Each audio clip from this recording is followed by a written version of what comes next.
In this video, I will show you the easiest way to change your character clothes in OneState RP so you can keep your look fresh and unique while exploring the city. First, you need to open your map and locate a clothing icon, which represents one of the many apparel shops scattered across the world. Drive your vehicle over to the shop entrance and step inside the green marker to enter the store menu. Once you are inside the interface, you will see various categories like tops, pants, shoes, and accessories on the left side of the screen. Simply click on a category to browse through the available items. You can use your mouse to rotate your character and see how the outfit looks from every angle.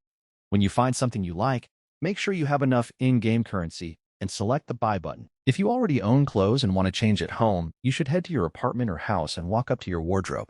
This allows you to swap between saved outfits without spending more money. Remember to save your favorites so you can switch styles quickly depending on your roleplay scenario. Following these simple steps ensures you always look your best on the streets. Check out more of my guides for more hidden tips.